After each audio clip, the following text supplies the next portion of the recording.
ব্রাহ্মণবাড়িয়ায় অবৈধভাবে বালু উত্তোলনের দায়ে 4 জনকে কারাদণ্ড। এহসানুল হক রিপন, ব্রাহ্মণবাড়িয়া প্রতিনিধি।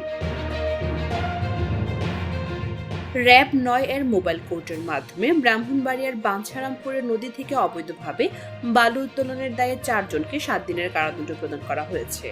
বৃহস্পতিবার 5 মার্চ সকাল 10টায় বাঞ্ছারামপুর উপজেলার বিভিন্ন এলাকায় র‍্যাব ৯ সিপিসি ১ যৌথভাবে মোবাইল কোর্ট পরিচালনা করে। বালুমহাল ও মাটি ব্যবস্থাপনা আইন ২০১০ এর বিধিমালা লঙ্ঘন করে অনুমতি ব্যতীত বালু বা মাটি উত্তোলন, অপসারণ, পরিবহন বা সংরক্ষণ করা একটি শাস্তিযোগ্য অপরাধ। এই আইন লঙ্ঘন করলে সংশ্লিষ্ট ব্যক্তি বা প্রতিষ্ঠানকে কারাদণ্ড, আর্থিক জরিমানা অথবা উভয় দণ্ডে দণ্ডিত করার বিধান রয়েছে।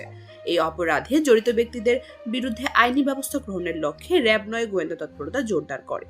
এরই ধারাবাহিকতায় গোপন সংবাদের ভিত্তিতে র‍্যাব ৯ সিপিসি ১ ব্রাহ্মণবাড়িয়ার বাঞ্ছারামপুর উপজেলা প্রশাসনের একটি যৌথ আভিযানিক দল সকাল 10টা হতে বিকাল ৩টা পর্যন্ত বাঞ্ছারামপুর উপজেলার বিভিন্ন এলাকায় মোবাইল কোর্ট পরিচালনা করে।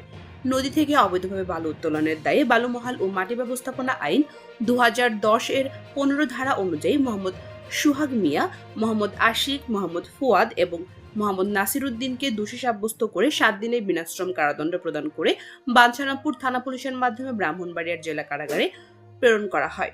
কারাদণ্ডপ্রাপ্ত মোহাম্মদ সুহাগ বরিশাল সদরের বাসিন্দা আব্দুর রব গাজীর ছেলে, মোহাম্মদ আশিক পিরোজপুরের নাজিরপুর উপজেলার লেবুজিলবুনিয়া এলাকার বাসিন্দা, মোহাম্মদ আলমগীর হোসেনের ছেলে মোহাম্মদ ফুয়াদ রাজবাড়ির নেসারাবাদ এলাকার মোহাম্মদ ওয়াদুদ মিয়ার পুত্র এবং মোহাম্মদ নাসির উদ্দিন পিরোজপুরের কাঠাখালী নেজারাবাদের বসতি বেলাল হোসেনের পুত্র।